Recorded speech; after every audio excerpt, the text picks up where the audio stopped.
તો જ આજે આપણે બધા જાણીએ છીએ કે લીમડાની ઉપર લીંબોળી આવે છે અને એ લીંબોળી સરસ મજાની પહેલાના સમયમાં તો બહુ સારી મોટી મોટી થતી.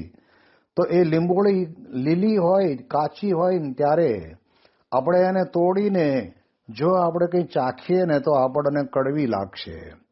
પરંતુ ધીમે ધીમે ધીમે ધીમે એ લીમડાના ઝાડ ઉપર એની એ જ લીલી કાચી લીંબોળી છે એ જ્યારે પાકી થાય અને પછી છોકરાઓ લીમડા ઉપર ચડી એ લૂમો ઝૂમો લીંબોળીઓ એ તોડીને પોતાના મોઢાની અંદર એ ઠળીઓ અંદર નાખતા જાય અને એ પાછી એ લીંબોળી પાકેલી ગળી લાગે.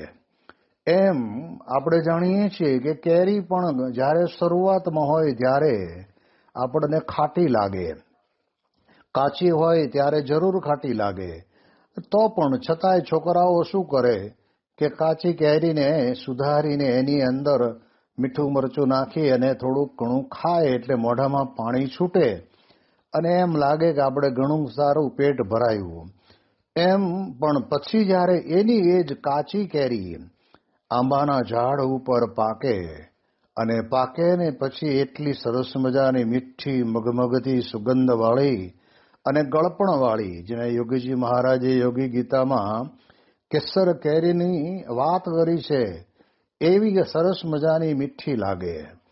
એમ સ્વામી કહે છે કે આપણે જો કાચા હોઈએ ત્યારે તો આપણને પકવવા માટે થઈને સંત છે બે શબ્દ કહે તો એ શબ્દને પણ આપણે આપણા જીવનની અંદર વિચારવા, કારણ કે સંતને કોઈ સ્વાર્થ નથી. એમને તો એક યા બીજી રીતે ગમે તેમ કરીને આપણા જીવનું સારું કરવું છે, એટલા માટે થઈને મોટા પુરુષ આપણને કહેતા હોય. પ્રમુખ સ્વામી મહારાજના આ 45 વર્ષના ગાળાની અંદર હજારો લોકોને પ્રમુખ સ્વામી મહારાજે વ્યસનો છોડાવવા માટે થોડા ઘણા પણ કહેવાય છે કે કડક થઈને બે શબ્દો કીધા પણ હોય. અને એ શબ્દથી જ સ્વામી વ્યક્તિને એવી અસર થાય કે સ્વામી પોતે આટલા બધાય આ મારા વ્યસનને દુર્વ્યસનના કારણે કરીને નારાજ છે તો મારે જરૂર મૂકી દેવું પડે. એમ કરીને એ પોતે મૂકે ને તો પછી કહેવાય છે કે એના જીવનની અંદર એ મીઠાશ ભર્યું જીવન જીવે. આપણે જાણીએ છીએ કે એવા તો કેટલા બધા લોકો કે જેમણે પોતે પ્રમુખ સ્વામી મહારાજની દ્રષ્ટિ માત્રે પ્રમુખ સ્વામી મહારાજના વચને કારણે કરીને એમણે પોતે જીવનમાં વ્યસનો મૂક્યા.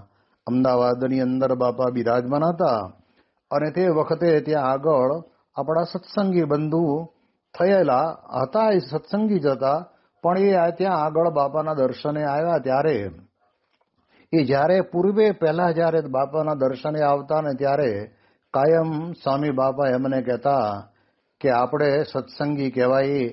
ભગવાન સ્વામિનારાયણની આપણને આજ્ઞા છે કે આપણાથી દારૂ માંસ ચોરી અવેરી આ બધું આપણાથી ન કરાય, તો તમે આ બધું છોડી દો.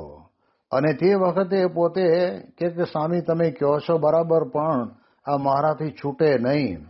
અને ત્યારે સ્વામી પોતે કહેતા કે તમે એટલા બધા શક્તિશાળી છો, તમે એકલા હો ને તમારી સામે 5 જણા મારવા વાળા હોય ને તોય તમે એને હેઠા પાડી દો, એટલી તાકાત તમારામાં છે. જો માણસને હેઠા પાડી શકતા હો તો આ તો બધું આ બધા વ્યસનો તો બધા કેવા કર્યા થયા છે.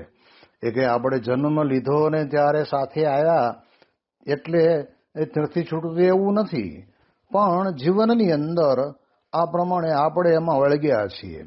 એટલે સ્વામી બાપા વારંવાર કહેતા હોય ત્યારે એમને થોડુંક મનમાં લાગે કે સ્વામી તમે કહો છો બરાબર, પણ આ મને ગમતું નથી, કડવું લાગે ઘણી વખત. પણ પછી જ્યારે એને કંઈક મનની અંદર સંતની કૃપાના વચન જેમ કડવા ભર્યા લાગે પણ એને હિતના વચન છે એમ જ્યારે સમજીને પોતે પોતાના જીવનની અંદર આ પ્રમાણે સ્વીકારી લે અને પછી જીવન તો કેટલું બધું બદલાઈ જાય. જે રોજનો જેટલો કંઈ નાનો મોટો આ વ્યસનોની પાછળ ખર્ચો થતો હોય એ ખર્ચા બધા જ થતા બંધ થાય અને પૈસા બચે.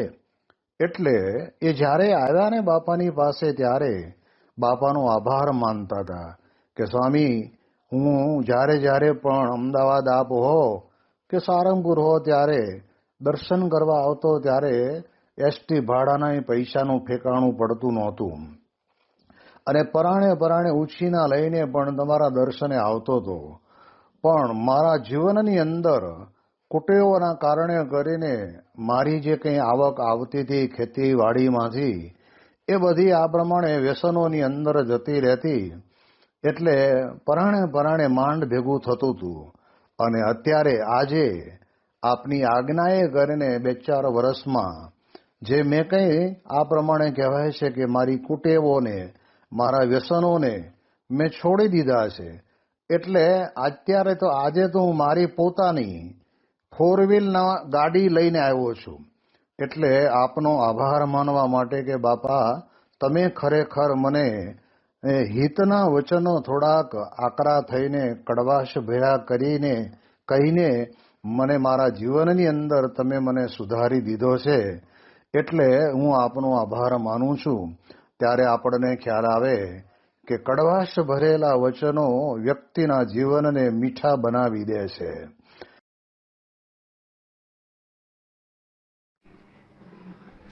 બરાસાતથી કલકત્તા આવી ગયેલા સ્વામીશ્રીએ તારીખ 27 જૂનની બપોરે 3 વાગ્યે CAG હાઈસ્કૂલમાં પધારી વિદ્યાર્થી આલમને બ્રહ્મ વિદ્યાના પાઠ ભણાવ્યા.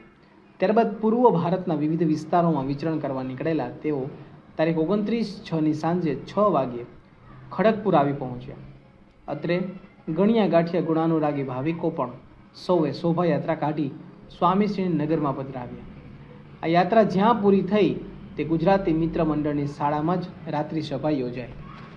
તેમાં લાભ આપી બીજે દિવસે સ્વામીશ્રી એક શીખ ભક્તના આગ્રહથી ગુરુદ્વારામાં અને શિવાલયમાં પધાર્યા. શિવાજીના આ મંદિરમાં ફળાહાર દ્વારા જીવનયાપન કરતા એક ટાટિયા મહારાજે તેઓને કેરી ભેટ ધરી. પરંતુ માત્ર ફળ પર જ નિર્વાહ કરતા તેઓને સ્વામીશ્રી કેરી પાછી આપવા લાગ્યા. ત્યારે તે મહાત્માએ ના પાડતા કહ્યું, આપકી દર્શન પ્રસાદી મિલી હૈ, કૃપા હૈ તો બહુત હો ગયા. પ્રથમ દર્શને સ્વામીશ્રી વિશે ગુરુ સિદ્ધ છે આ સાક્ષાતનો સદભાવ અનેકને થઈ જતો. તે ઝીલતા આજે પધરામણીઓ કરવા નીકળેલા સ્વામીશ્રીને અચાનક શૌચ સ્નાન કરવા જવું પડે એમ થતાં ગાડી ઉતારા તરફ વાળવાની થઈ. આ વખતે પધરામણીમાં સાથે રહેલા ઘનશ્યામચરણદાસ સ્વામીએ કહ્યું, બાપા, હું આગળ જાઉં અને ગરમ પાણીની સગવડ કરું. સારું કહેતા સ્વામીશ્રીએ સંમતિ આપી. તેથી પહેલા સંત નીકળ્યા. સ્વામીશ્રી પણ પાછા વળતા 1-2 પધરામણીઓ કરી થોડી વારમાં ઉતારે આવી ગયા. અત્રે તેઓ શૌચ બાદ સ્નાન કરવા બેઠા ત્યારે અગાઉથી આવી ગયેલા સેવકે પાણીની 4 બાલદી ભરી રાખેલી. તે જળ વડે સ્વામીશ્રી લોટો લઈ સ્નાન કરવા લાગ્યા. તેટલામાં જ એ સંત પણ ત્યાં આવ્યા. તેઓને જોતા જ સ્વામીશ્રીએ કહ્યું, ઘનશ્યામ, થોડું ઠંડુ પાણી લાવો, આ પાણી બહુ ગરમ છે. આ સાંભળતા જ તે સંતે પાણી કેવું ગરમ છે તે જોવા બાલદીમાં હાથ નાખ્યો. પણ ત્યારે તેઓને ખબર પડી કે પાણી તો હિમ જેવું ઠંડુ છે. તે વખતે સ્વામીશ્રી ખૂબ જ હસવા લાગ્યા અને બોલ્યા, આ તો તમે ઉતાવળ કરીને આવ્યા હતા ને પાણી ગરમ કરવું છે. તે ઘણું જ ગરમ પાણી છે. ગરમ પાણી કરવા અગાઉથી આવેલા સંત અહીં આવીને કંઈક કામમાં પરોવાઈ જતા ગરમ પાણી કરવાની વાત જ વિસરી ગયેલા. પણ સ્વામીશ્રી તે બદલ કોઈ ધોખો ન કરતા મિત્ર ભાવે મીઠી મજાક કરી લીધી.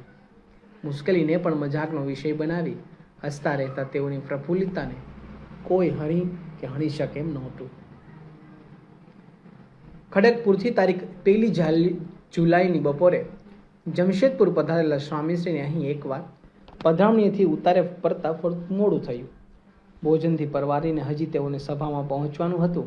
તે વખતે તેઓ અચાનક જ સંતોને લોચા કહેવા લાગ્યા.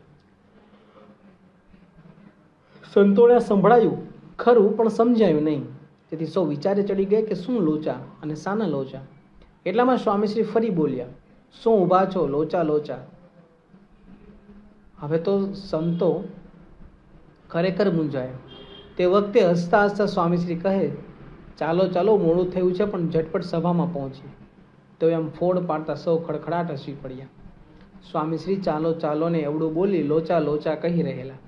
ચપાટા બંધ વિચરણમાં પણ તેઓની હળવાશ વ્યક્ત બંધ રહેતી. તેથી સૌને તેઓ પાસે આનંદ ખૂબ આવતો. આનંદની ઉછળતી જોડીઓને કારણે ક્યારેક તો ગુરુ શિષ્ય વચ્ચે રહેલી મર્યાદાની પાળતણ તૂટી જતી. સ્વામીશ્રીના વક્તવ્યમાં ત્યારે કહેવાનું શું કે ફરીથી પણ વગેરે શબ્દો તકિયા કલમની જેમ આવ્યા કરે. તેમાં ખાસિયત એવી કે પ્રવચન પૂરું થવાનું અણી પર હોય ત્યાંથી વળી વાત ઉપડે અને બીજી 5-10 મિનિટ ખેંચાઈ જાય. અહીં પણ એકવાર આમ બનતા સભા બાદ રાત્રે ઉતારે ભેગા થયેલા સંતો વચ્ચે આ વિશેષતાની વાતો ચાલી રહેલી. તે વખતે સ્વામીશ્રી પધારતા સંતોએ તેઓને પણ કહ્યું કે તમે તો આજે ત્યારે કહેવાનું શું કહીને પ્રવચન ઘણું લંબાવી દીધું. આ સાંભળીને સ્વામીશ્રી હસતા હસતા બોલ્યા, ત્યારે એ તો કહેવાનું શું કે મહાત્મા કહેવાય પણ આવડે કંઈ નહીં. એ જ શબ્દ દોહરાવીને તેઓએ ગમ્મત ગોટો વધુ ગાઢ કરી આપ્યો. તેમાં ખોવાઈ ગયેલા સૌ ભૂલી ગયા કે જેના તન એક રોમના તેજમાં કોટી સૂર્ય શશી લીન થાય ન જરીએ જણાય તે પ્રભુજી પધાર્યા. પોતાની મોટપ દાબીને સૌ સાથે હળીમળી જવાની સ્વામીશ્રીની કળા અક્કડ હતી.